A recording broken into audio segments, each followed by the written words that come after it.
Long ago, beside a great lake, lived two orphaned siblings, Ngosa and his younger sister Bwalya. Their parents were gone, and no one remained to guide them. Bwalya listened to wisdom.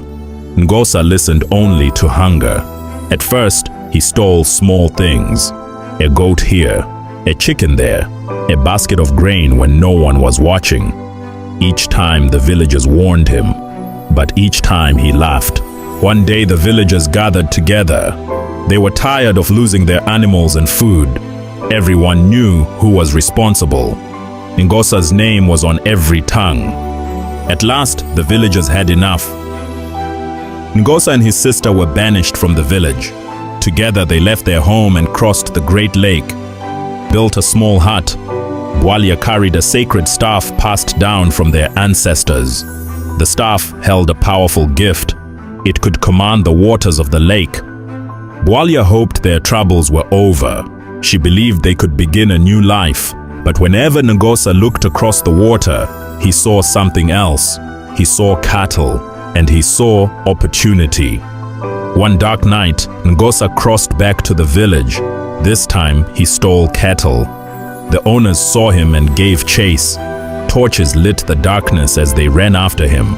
As Ngosa reached the edge of the lake, he turned and saw the owners of the cattle rushing toward him. Fear gripped his heart, so he lifted his voice and sang the song he had sung many times before. Bwalya super Bemba, Bwalya super Bemba, Bwalya super Bemba, Bwalya super Bemba, kupula kasan super Bemba vene ngombe vaisa, kupula kasan super Bemba vene ngombe vaisa. His voice echoed across the water, and on the distant shore, Bwalya heard him. Bwalya planted her sacred staff into the earth. The wind rose, the lake trembled. Slowly, the waters opened. A dry path appeared where moments before there had been only water. Ngosa hurried across with the stolen cattle, and the song saved him. The villagers could do nothing but watch. Their cattle disappeared across the lake, and Ngosa laughed as he vanished into the darkness. The rains came, the dry season came, the cold season came, and year after year the same thing happened. Ngosa stole cattle, the owners chased him, and as he reached the lake, his voice would ring across the water. Each time, Bwalya raised her sacred staff. Each time, the waters obeyed. Each time, Ngosa escaped.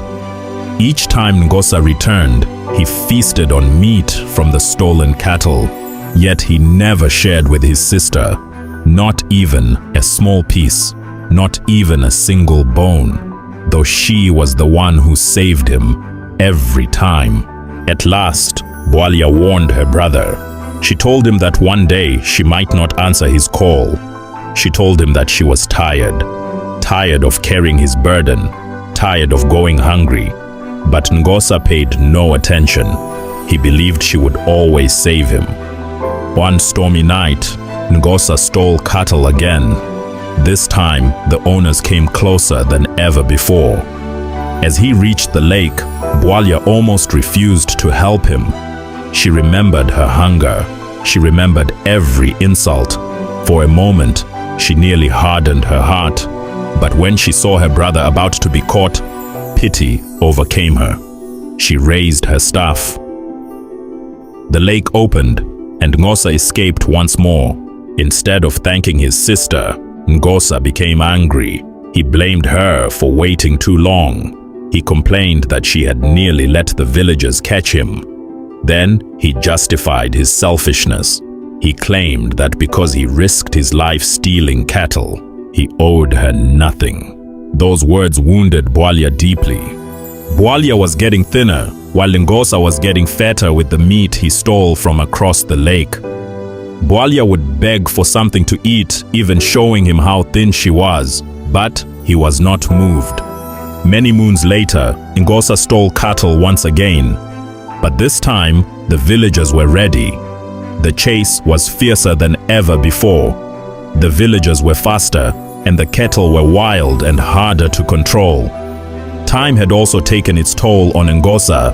Having grown older and heavier, he was no longer the swift thief he once was. As he stumbled toward the lake with fear gripping his heart, he did what he had always done. Certain that Bwalya would save him, he lifted his voice and sang louder than ever.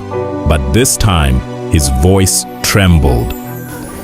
Bwalya wesu pa Bemba, Bwalya wesu pa Bemba.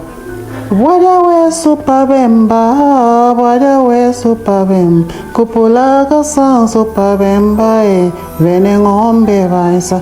Kupula kasanso pa Bemba vene ng'ombe vaisa. The lake did not move. Panic filled his eyes, so he sang again, louder, desperately. Silence. Only the wind answered him. The waters remained whole. For the first time, the song had no power. The villagers finally caught Ngosa. He struggled, he shouted, he called his sister's name again and again, but no magic came, no path appeared, no waters moved. For the first time in his life, Ngosa had to face the consequences of his own choices. As the villagers led him away, he looked across the lake. There, on the distant shore, stood Bwalya holding her sacred staff. Only then did he understand. It was not the villagers who had defeated him. It was his own selfishness. For years, his sister had protected him. She had opened the lake when danger followed him. She had endured hunger while he feasted.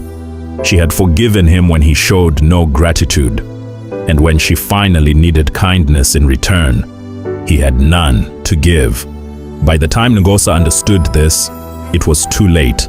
The lake remained still, the sacred staff remained lowered, and the magic that had saved him so many times was gone forever. From that day onward, Bwalya never parted the waters again, not for her brother, not for anyone. And the people say that even today, when the lake is calm and the moon is bright, it remembers the story of Ngosa and Bwalya. For the lake listened to every song Ngosa sang, but it also listened to every tear Bwalya shed. And that is why we must remember, a heart that only takes and never gives will one day stand alone. Kindness should never be repaid with selfishness. And those who refuse to value the people who help them may lose them when they need them most. For even the strongest magic cannot protect a selfish heart.